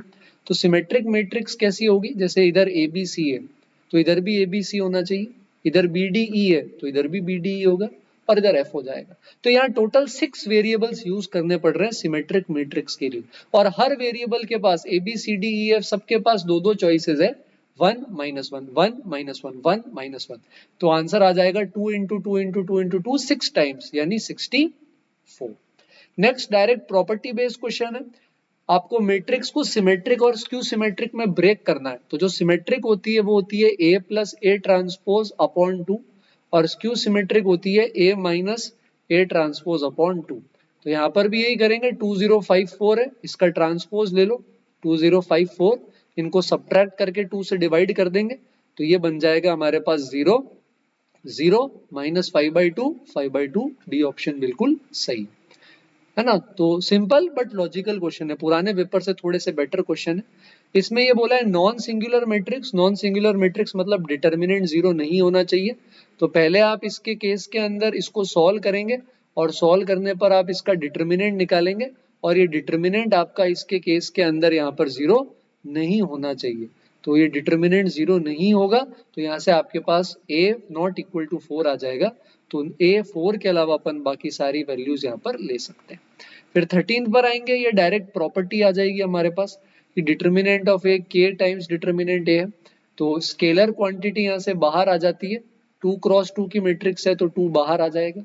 तो यहाँ से k स्क्वायर हमारे पास क्या आ जाएगा, इसके केस के अंदर 1 आ जाएगा। तो k की दो वैल्यू आ रही है, एक 1 एक -1 और इनका सम पूछा है तो 1 और -1 का सम क्या आ जाएगा 0। ठीक है, तो लॉजिकल क्वेश्चन है इसमें। अब यहाँ पर fx पूछा है तो दोनों साइड इंटीग्रेट कर लो तो fx आ जाएगा ax square by 2 plus bx plus c भी आएगा पर कांस्टेंट यहाँ है नहीं तो इसी को टिक कर देंगे। तो सिंपल था ये क्वेश्चन। अब इसकी यहाँ पर अपन को डिग्री पूछी है तो dy बाई dx जो है वो अपन को क्या करना है, यहाँ पर जो भी हमारे पास पॉलिनोमियल फॉर्म में लेकर आना है इसके केस के अंदर। तो अपन कैसे लेकर आ सकते हैं, जैसे cos of dy by dx है, इसको क्या लिख लेंगे अपन यहाँ पर y square minus sine x. तो डिफरेंशियल कोफिशिएंट्स ये सब पॉलिनोमियल फॉर्म में होने चाहिए, बाकी x y ये सब कहीं पर भी जा सकते हैं। तो इसके केस के अंदर भी यही है, अपन यहाँ पर क्या कर सकते हैं कॉस इनवर्स उधर भेज सकते हैं तो ये आ जाएगा। तो देखने पर तो लग रहा है कि इसकी डिग्री डिफाइंड नहीं है, बट अब ये देखो यहाँ 1 ऑर्डर 1 डिग्री का ये पॉलिनोमियल बाहर आ गया है तो आपको इसको रीराइट करके इस फॉर्म में लिखना पड़ेगा। नेक्स्ट वाले के अंदर आपको इंटीग्रेटिंग फैक्टर चाहिए तो लीनियर है लेकिन x डिपेंडेंट है y पर। तो पहले तो आप 1 माइनस वाई स्क्वायर से इसको डिवाइड कर दोगे तो कुछ इस तरह से आ जाएगा। अब आपको इसका इंटीग्रेशन करना है तो integration y upon 1 minus y square जो है ये अपन यहाँ पर इसके केस के अंदर इंटीग्रेट कर देंगे। तो इसके अंदर integrating factor of differential equation इन्होंने यहाँ पर इस सिचुएशन के अंदर पूछा है तो अब अपन इसको यहाँ पर इंटीग्रेट करके सॉल्व कर सकते हैं। तो e की पावर में आएगा ये बात ध्यान रखना। तो पहले ये बन जाएगा ln का 1 minus y square minus sine के साथ हाफ बाहर आएगा, फिर माइनस हाफ ऊपर जाएगा तो ये इसमें कन्वर्ट हो जाएगा। तो मॉड का ध्यान रखना, -1 से 1 है इसलिए 1 माइनस वाई स्क्वायर आया है, वाई स्क्वायर माइनस 1 नहीं आएगा। तो अच्छा क्वेश्चन है ये वाला। 17th में यूनिट वेक्टर चाहिए PQ के अलोंग। तो पहले PQ वेक्टर बना लो, 4 में से 2 हटाओ, 4 में से 1 हटाओ, -7 में से -6 हटाओ, इसका मैग्नीट्यूड 7 है तो 7 से डिवाइड कर देंगे, यूनिट वेक्टर आ जाएगा। फिर 18th क्वेश्चन दे रखा है equation of a line passing through this equally inclined to coordinate axis. Equally inclined है तो डायरेक्शन रेशियो सेम होने चाहिए, और 1 2 3 से पास कर रहा है तो x minus one y minus two z minus three आ जाएगा। तो ये अगेन एक दो लॉजिकल क्वेश्चंस थे जहां जल्दबाजी में गलतियां हो सकती है, एक थोड़ा डिस्प्यूटेड भी लग रहा है, तो पुराने पेपर से अच्छा ही, बट अगेन आराम से शांति से करोगे तो अच्छे मार्क्स ला सकते हो। इसकी मैक्सिमम वैल्यू पूछिए, कॉस इनवर्स एक्स की प्रिंसिपल रेंज गलत है बेटा, ये 0 से पाई होती है, तो रीजन गलत है, असर्शन सही है, पाई का होल स्क्वायर पाई स्क्वायर, तो assertion is true, reason is false. फिर अब यहाँ पर इसके केस के अंदर sum of squares of direction cosine is 1, reason बिल्कुल सही है, cos square alpha cos square beta cos square gamma ये 1 होता है, तो आप यहाँ पर कॉस स्क्वायर अल्फा को 1 minus sine square alpha, cos square beta को 1 माइनस साइन स्क्वायर बीटा और कॉस स्क्वायर गामा को 1 माइनस साइन स्क्वायर गामा लिखोगे तो इनका सम 2 आ जाएगा, तो दोनों सही है और रीजन भी बिल्कुल सही है। अब वेरी शॉर्ट पर आ गए हैं, तो यहाँ पर आपको क्या करना है, ट्राइंगल एबीसी आइसोसेलेस है ये बताना है, तो आपका पहला है 2 आई कैप, इसको आप लिख सकते हो 2,0,0, फिर जे कैप को लिख सकते हो 0,1,0 और 2 के कैप को 0,0,2। अब आप लेंथ निकालो, इसकी 2√2 आएगी, इसकी √5 आएगी, इसकी √5 आएगी, तो इसके केस के अंदर दो साइड बराबर आ रही है, sum of two sides is greater than third side, easy question isosceles. Sine 3π/4 1/√2 है ना, साइन इनवर्स 1/√2 π/4 आ जाएगा। कॉस पाई -1 है, कॉस इनवर्स -1 अगर आप करोगे तो पाई ही आएगा, और टेन इनवर्स 1 π/4 है, सम निकाल सकते हैं। कॉस इनवर्स एक्स का ग्राफ जो है वो अभी बनाया था अपन ने जस्ट थोड़ी देर पहले, अगर अपन वापस पीछे जाएं, अगर ज्यादा नीचे नहीं आए होंगे तो अपन को इसके केस में मिल जाएगा, और अपन को इसके साथ -1 से 0 में रेंज भी पूछी है, तो -1 से 0 में कॉस इनवर्स एक्स की रेंज आ जाएगी π/2 से पाई, और आप साथ में ग्राफ बना दोगे तो आपके दो नंबर आराम से पक्का हो जाएंगे, तो और का ऑप्शन था। अब equal sides of isosceles triangle with fixed base, तो बेटा बेस फिक्स्ड है, साइड्स जो है वो चेंज हो रही है, इस साइड को x मान लेता हूँ, इसको x मान लेता हूँ, बेस 10 मान लेता हूँ, तो dx/dt जो आ रहा है ये अपने पास 4 आ रहा है, एरिया किस रेट से चेंज हो रहा है ये पूछा है, तो पहले ऑल्टीट्यूड निकाल लो, ऑल्टीट्यूड यहाँ से आ जाएगा 5 में डिवाइड कर देगा, पाइथागोरस लगाना, ऑल्टीट्यूड ये आ जाएगा √(x² - 25), तो एरिया आ जाएगा हाफ इंटू √(x² - 25) इंटू 10, तो एरिया आ गया 5√(x² - 25). अब आपको इसकी रेट ऑफ चेंज बतानी है जब सारी साइड इक्वल है, मतलब तब बताना है एरिया का रेट ऑफ चेंज, मान लो ये a है तो dA/dt बताओ जब x की वैल्यू 10 है, तो पहले आप डिफरेंशिएशन करोगे, तो इसके केस में 5√(x² - 25) का डिफरेंशिएशन क्या हो जाएगा चेन रूल से, 5 इंटू 2x/2√(x² - 25) dx/dt, dx/dt अगर आप देखोगे तो क्वेश्चन में 4 दे रखा है, तो dx/dt की जगह आप यहाँ पे 4 रख दो, और x जहां जहां दिख रहा है वहां वहां 10 रख देंगे, तो लॉजिकल क्वेश्चन है पर 2 नंबर ला सकते हैं। अब कोऑर्डिनेट पूछा इस लाइन पे जो √11 यूनिट्स है ओरिजिन से, तो ओरिजिन 0 0 0 है, इस पे जनरल पॉइंट ले लेंगे, लैम्डा के बराबर करो, तो lambda 2 lambda plus 1 2 lambda minus 1 आएगा। अब डिस्टेंस फॉर्मूला लगा दो, लैम्डा स्क्वायर 2 लैम्डा प्लस 1 का होल स्क्वायर 2 लैम्डा माइनस 1 का होल स्क्वायर बराबर √11 का स्क्वायर, यहाँ से लैम्डा की वैल्यू आ जाएगी, क्वाड्रेटिक है तो दो वैल्यू भी आ सकती है, उसको यहाँ रख देंगे तो 2 पॉइंट्स आ जाएंगे, दोनों पॉइंट नहीं लिखोगे तो 2 मार्क्स नहीं मिलेंगे। नेक्स्ट वाले में फिर से ऑप्शन है, चॉइस है, तो एक डिफरेंशिएशन का है और एक आपके पास डायरेक्ट ये है, तो इसको मैं अभी के लिए डायरेक्ट तरीके से कर रहा हूँ। एक तो 1 पे कंटिन्यूस कर दो, तो 1 माइनस पे अगर आप रखोगे यहाँ तो left hand limit a plus b आएगी, और 1 प्लस पे ये 2 माइनस 1, तो a प्लस बी 1 आ गया, एक इक्वेशन ये। एक आप left hand right hand derivative निकाल लो, तो लेफ्ट हैंड डेरिवेटिव a आ जाएगा, right hand derivative 4x minus 1 आ रहा है जिसमें 1 रख दोगे तो 4 माइनस 1 3, तो a 3 हो गया, a प्लस बी 1 है तो b माइनस 2 आ जाएगा, ये हलवा सवाल है। दूसरे में प्रूफ करना पड़ेगा, y √ax प्लस b दे रखा है आपको, तो इसके केस के अंदर अपन थोड़ा सा वापस एक बार नीचे जाते हैं, इसको सॉल्व करने के लिए अपन को वापस थोड़ी सी स्पेस की रिक्वायरमेंट होगी, तो यहाँ पर अपन को y दे रखा है, y अपने पास आ गया है √ax प्लस b, तो dy/dx और d2y/dx² में ये रिलेशन दे रखा है कि y का double derivative plus y dash का होल स्क्वायर, ये 0 आना चाहिए, ठीक है। तो अगर आप ध्यान से देखोगे ना तो ये actually y into y dash, यानी ये y into d y by d x का ही डेरिवेटिव है। तो मैं ये कह रहा हूं कि अगर आप y into d y by d x निकाल लो और अगर वो कांस्टेंट आए तो उसका डेरिवेटिव जीरो आ जाएगा। तो अपन पहले d y by d x into y निकालते हैं, फिर मैजिक होगा। देखो, तो y दे रखा है, d y by d x निकालो, तो ये आ जाएगा आपके पास a two root a x plus b, क्योंकि a कांस्टेंट है, b कांस्टेंट है, मल्टीप्लाई करो तो y d y by d x आ जाएगा a बाई टू, ये कांस्टेंट है। अब वापस x में डेरिवेटिव ले लो, तो प्रोडक्ट रूल लगाओगे तो d y by d x into d y by d x और प्लस में y के साथ d y by d x का डेरिवेटिव, ये a बाई टू का डेरिवेटिव, ये प्रूव करना था। तो लॉजिकल साइड अगर आपकी अच्छी है तो आई थिंक ये क्वेश्चन अटेम्प्ट करना ये पार्ट ज्यादा इजी था। नेक्स्ट वाले के अंदर फिर से आपको यहाँ पर ये ग्राफ बनाना है, तो आप x greater than equal to zero, y greater than equal to zero करोगे, फर्स्ट क्वाड्रेंट आएगा। अब पहली लाइन बनाओ, तो x को ये कट करेगा 240 पे, y को ये कट करेगा 120 पे, तो कुछ इस तरह से लाइन बन जाएगी। और ग्रेटर देन है तो ये इसके ऊपर वाला रीजन आएगा आपके पास। फिर आप यहाँ देखोगे दूसरे में तो x को 90,0 पे कट करेगा और y को कहाँ पर कट कर रहा है, ये y को कट करेगा 180 पे, तो y को 180 पे कट करेगा तो ये ऐसा आ जाएगा 0,180, है ना, जैसे यहाँ 0,120 था। और अब इसके केस के अंदर आप लाइन बना लोगे तो ऐसी लाइन आएगी, इसके भी ऊपर का हिस्सा आ जाएगा। और ये दोनों खुद कहाँ मीट कर रहे हैं ये आपको सॉल्व करना पड़ेगा, तो मैं इसको 3 से मल्टीप्लाई कर देता हूँ, तो कुछ ऐसा आ जाएगा। आप दोनों को सब्ट्रैक्ट कर देते हैं, तो सब्ट्रैक्ट करेंगे तो आई बिलीव ये आ रहा है, तो y बराबर 100 और x बराबर 40 पे ये एक दूसरे को मीट कर रहे हैं, तो ये 40,100 है। ठीक है, अब थर्ड लाइन भी बना लेंगे, तो थर्ड लाइन अगर अपन बनाएंगे तो y को कट करेगा ये 105 पे और ये लेसर वाला पोर्शन है, और x को कहां पर कट करेगा, ये x को कहां कट करेगा 6200, x को यहाँ पर कहीं पे कट करेगा, है ना, कहाँ पे कट कर रहा है 155 पे, नहीं y को कर रहा है ये 155 पे, सॉरी y को 155 पे करेगा। और x को कहाँ पे कट कर रहा है ये, x को कहीं फ्रैक्शन में कट करेगा 310 अपॉन 1.5, तो 3100 अपॉन 15 आ जाएगा।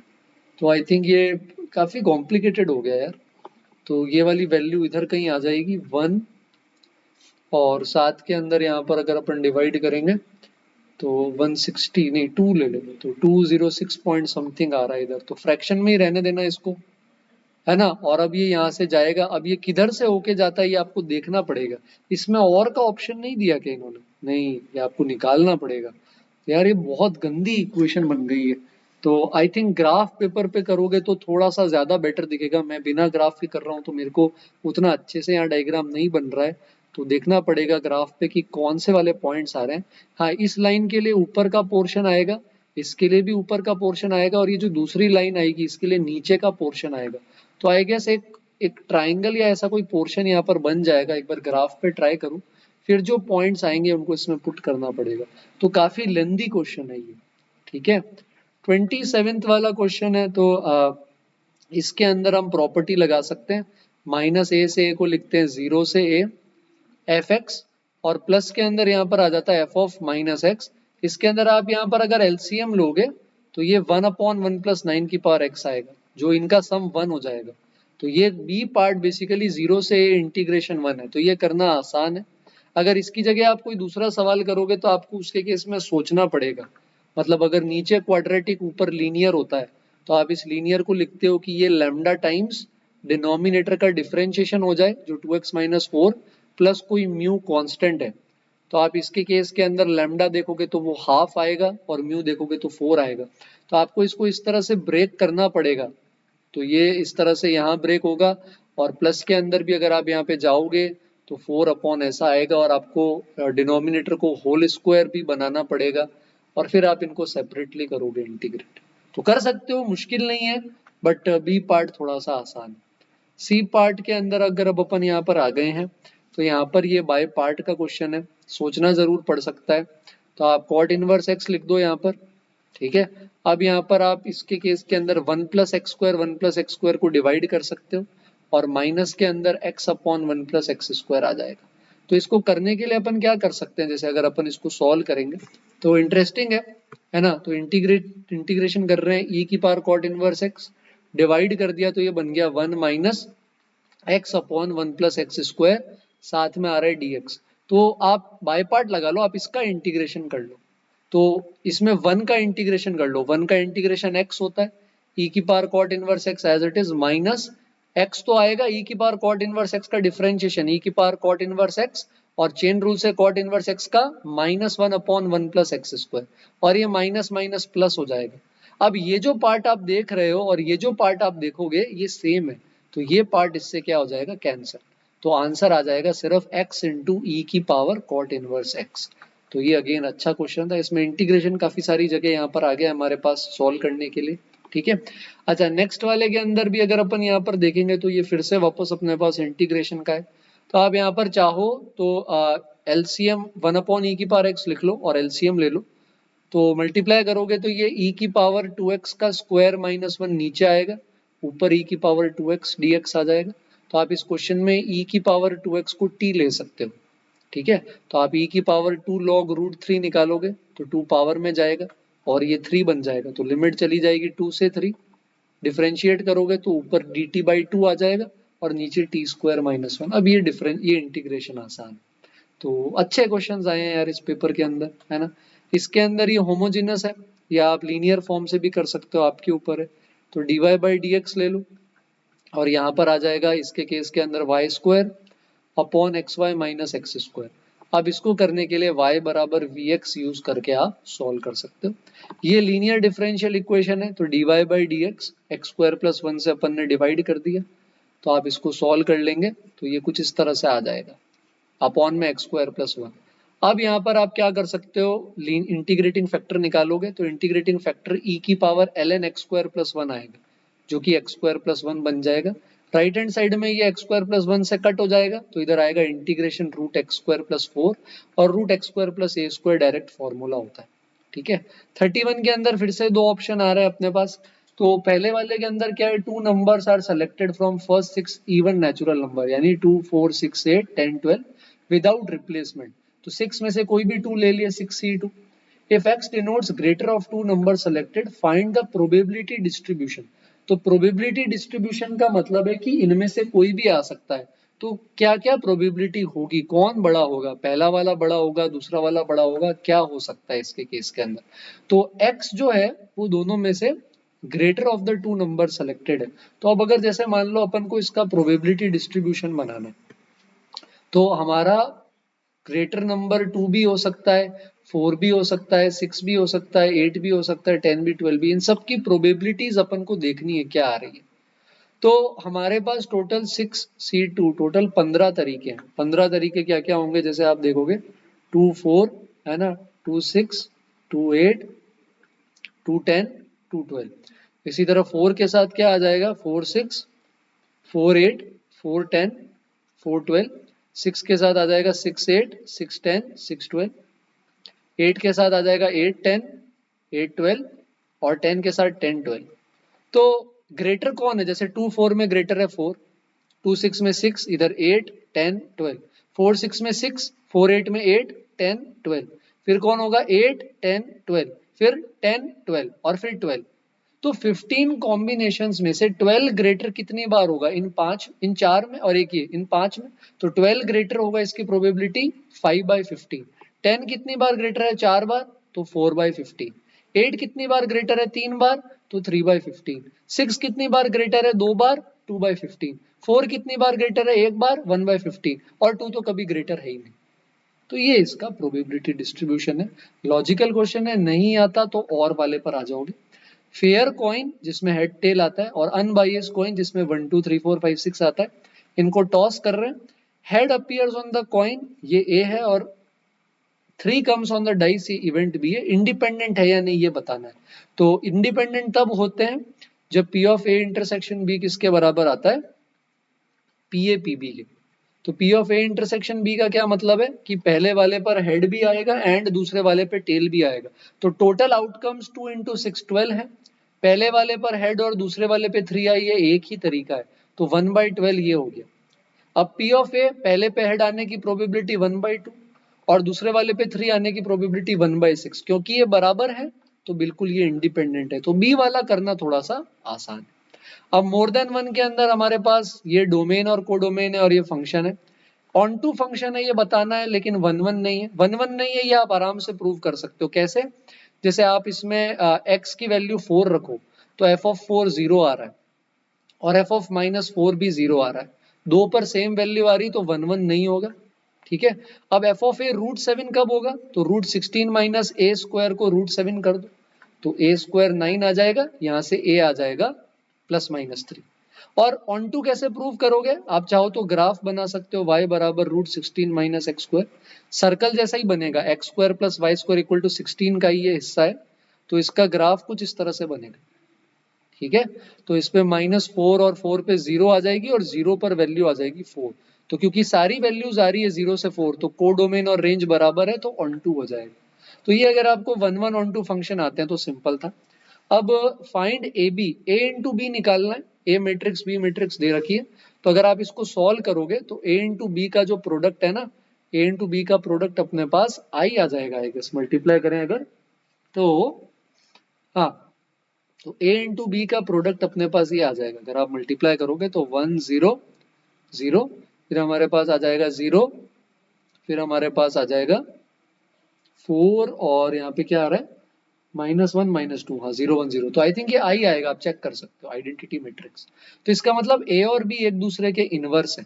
अब आपको जैसे ये इक्वेशन सॉल्व करनी है तो आप इसको अलग अलग करोगे तो ये ऐसा हो जाएगा 1 -2 0, 2 -1 -1 0 -2 1 इंटू एक्स वाई जेड, और ये आपके पास आ जाएगा 3 2 3 के बराबर।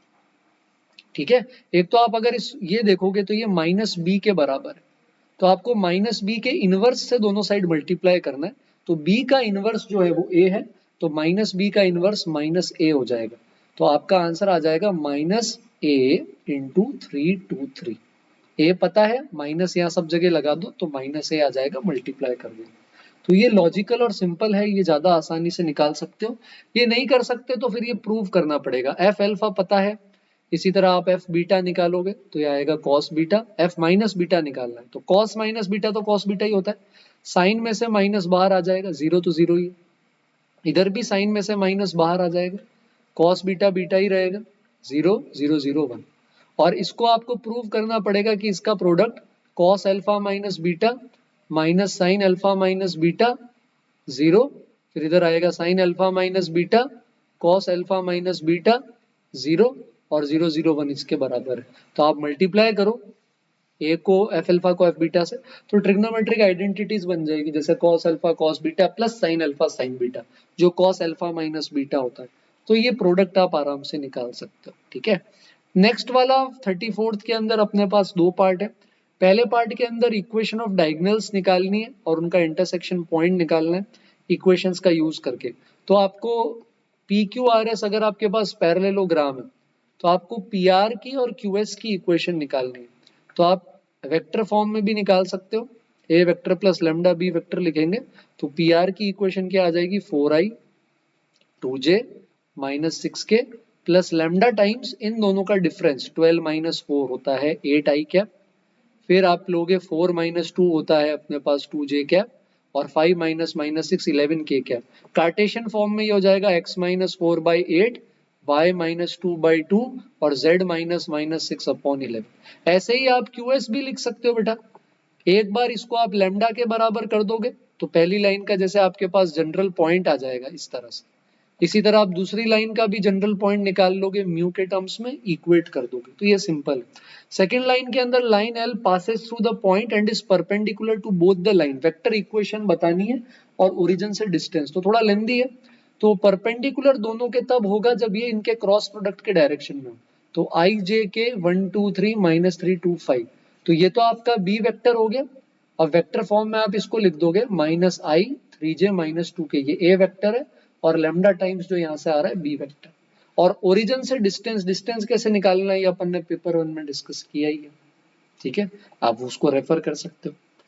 फिर 35 पर आते हैं। 35 क्वेश्चन के अंदर बोला है area of smaller reason bounded by, ये एलिप्स है और ये एक लाइन है। तो अगर आप देखोगे तो इसके अंदर एलिप्स आप बना सकते हो, ये ऐसे आ जाएगी, ये 5, 0 ये 0, 4 और यहीं से एक लाइन जा रही है। तो आपको वैसे तो इंटीग्रेशन ही करना है, मैं भी आंसर बता रहा हूँ। स्मॉलर रीजन का मतलब यहाँ पर आपके पास इस केस के अंदर हो जाएगा ये वाला।